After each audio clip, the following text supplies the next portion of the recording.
Kia ora, I'm Chelsea Daniels, and this is The Front Page, a daily podcast presented by the New Zealand Herald.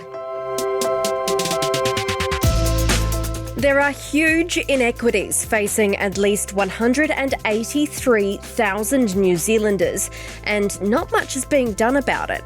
New data from Blind Low Vision NZ reveals how blind, deafblind and low vision New Zealanders face not only higher costs, but also the emotional strain of barriers most Kiwis never encounter. Stats NZ figures show that 58% of disabled New Zealanders earn $30,000 or less a year, compared with 33% of non-disabled people.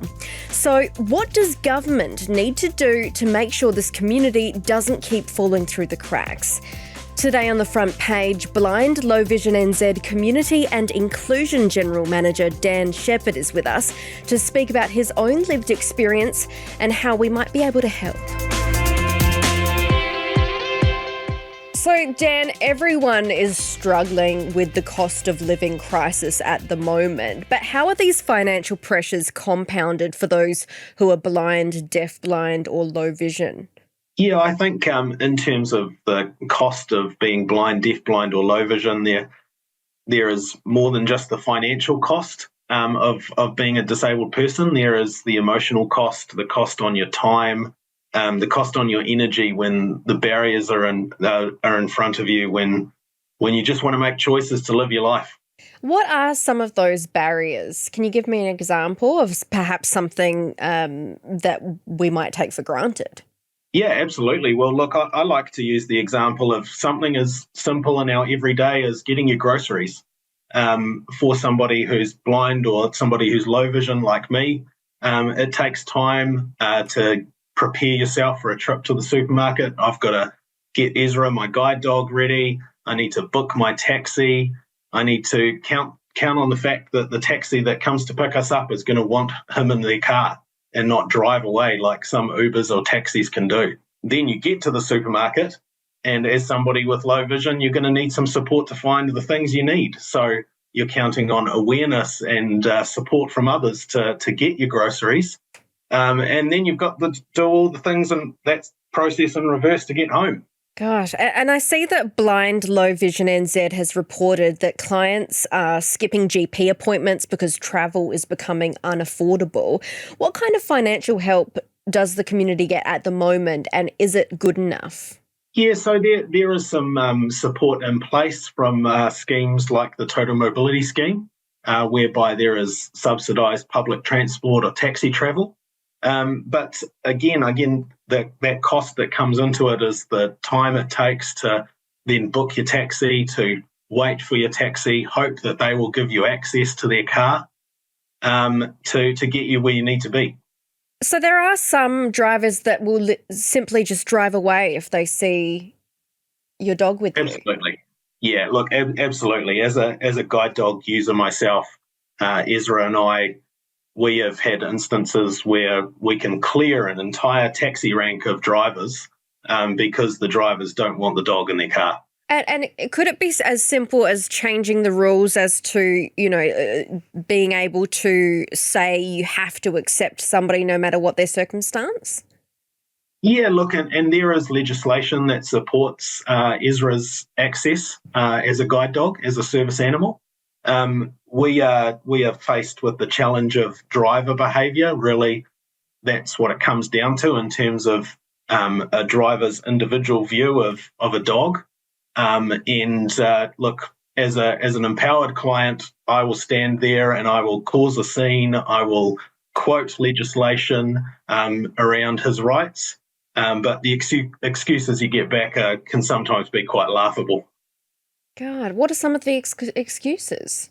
Oh, look, coming back to the supermarket scenario, I was outside a popular Auckland supermarket one afternoon, needed a ride back to my hotel at that stage, standing there with Ezra. A driver gets out of his car. I said, "Can you take us to our hotel, please?" And he said, "Oh, no dogs in my taxi." And I said, "Yes, dogs in your taxi. You're required by law to let my service animal in your car." "Oh, no, my company doesn't do that," he said. Well, I know your company does do that, and I'm aware of the fines and the stand-down period from work that you'll incur if you don't let us in your car. So then the excuses start coming. Oh, I'm sorry, sir, but my car is too small for your dog. And I said, well, I've got all this other stuff to take with me as well. Perhaps I could leave my dog and my other stuff outside the supermarket, and you could just take me to my hotel. He said, no, you don't understand. My car is too old for your dog. And at that stage, I've got a bunch of customers watching me outside this particular supermarket who are there for the show. And I looked at him, I said, the only thing that's old here is your attitude. Oh, absolutely. Are you going to take me to the hotel? And he drove off without a passenger. Wow. I mean, and that's just one example of how something so small can inconvenience your day and then your life. I see that there are also reports of clients delaying treatment because forms or health information isn't available in formats that they can read. Have you encountered anything like that? Yeah, and I think in all these scenarios, we as a community, our clients are making decisions not to attend GP appointments because when you get there, you're going to be handed a piece of A4 with 12-point font on it saying, can you fill this? Can you sit down over there and fill this out, please? It's access to an accessible way of filling out the form would make it so much easier. It's expecting those sorts of barriers to be put in front of you when you leave your home that is leaving so many of our clients not leaving their home and making the decision to not be overwhelmed by those sorts of barriers. Tell me about the community and the challenges that they face in the workplace. Yeah, I think there are barriers in terms of seeking employment, in terms of the accessibility of recruitment processes and the attitudes towards people with disabilities, or in our case, people with low vision or who are blind.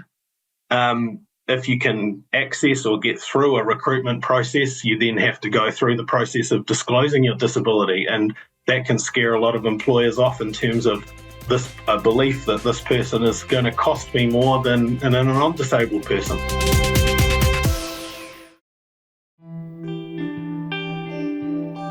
People with disability face so much challenges when they look for a job.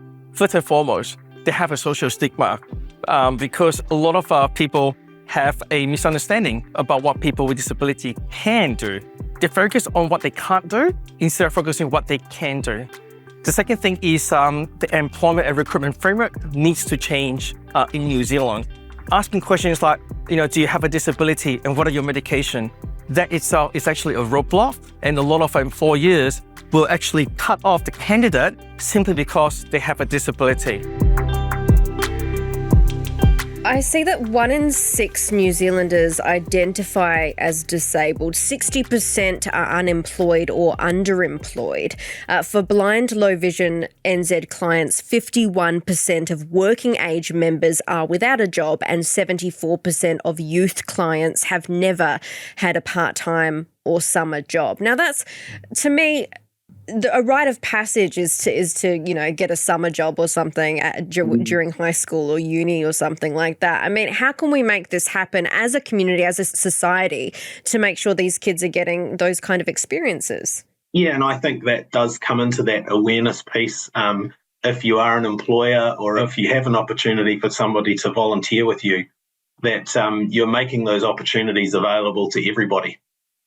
Be inclusive, because those volunteering opportunities that you pick up as a young person that can turn into part-time work, they turn into aspiration and they turn into careers moving down that person's journey. And obviously we've spoken about the financial pressures and a little bit about that emotional toll, but tell me more about that, because the thought of people just not wanting to leave their homes because it is simply just too difficult to exist, that's really not good. No, look, it really isn't. And it does come down to, I guess, our communities seeing the barriers that they're putting in front of blind, deafblind and low vision people. And those people are members of their community as well.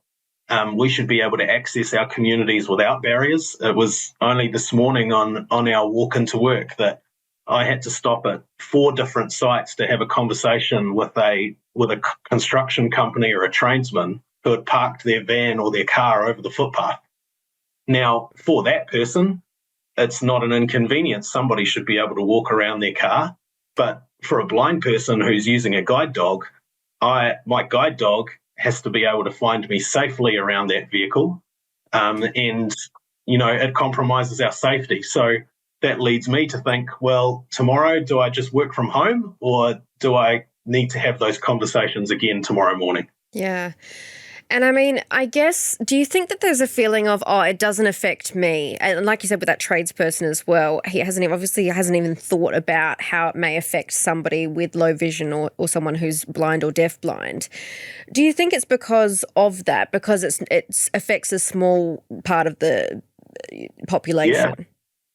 Yeah, absolutely. I mean, in the vision loss community, we have a funny saying that vision loss is the disability that nobody sees.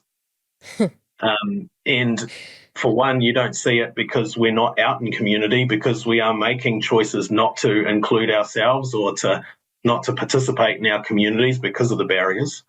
But, disability is one of those things that if it's not in your immediate circle, it doesn't exist to you. It exists. Disability exists to all of us, and it's in our communities. We need to be aware of it. Well, and the fact here, I've got some numbers here. The census data shows that the number of people reporting no or limited sight that affects daily activities has risen by about 8% since 2018, from just over 169,000 to nearly 183,000 in 2023. So this means there's actually a rise in demand for support services. Hey, is anything being done alongside this increase? Yeah, I think as an organisation, Blind Low Vision, we are seeking to ensure we have the resource available to meet demand. We're in an ageing population, and vision loss is a disability that you acquire with as you age. So months like Blind Low Vision Month are so important because so much of what we are able to do comes from the donations of the public.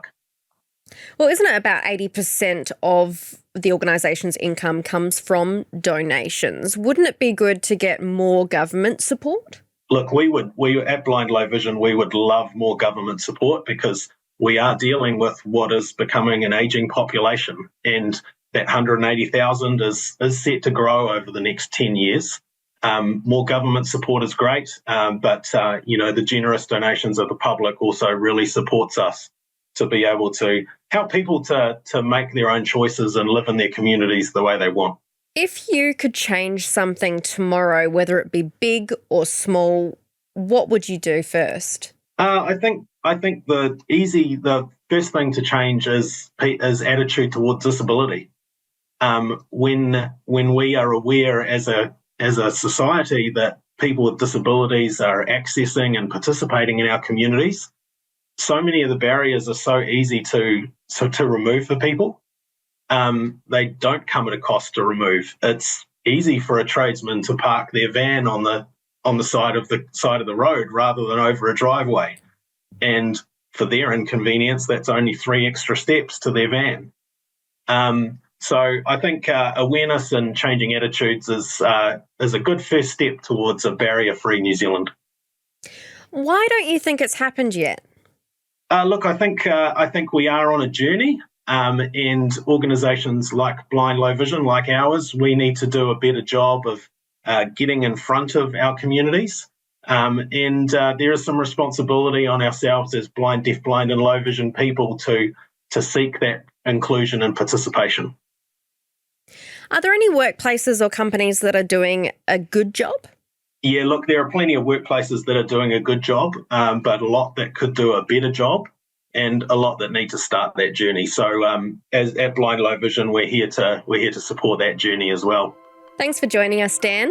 Hey, you're very welcome. Thanks for your time. That's it for this episode of The Front Page. You can read more about today's stories and extensive news coverage at nzherald.co.nz. The Front Page is produced by Jane Yee and Richard Martin, who is also our editor. I'm Chelsea Daniels. Subscribe to The Front Page on iHeartRadio or wherever you get your podcasts, and tune in tomorrow for another look behind the headlines.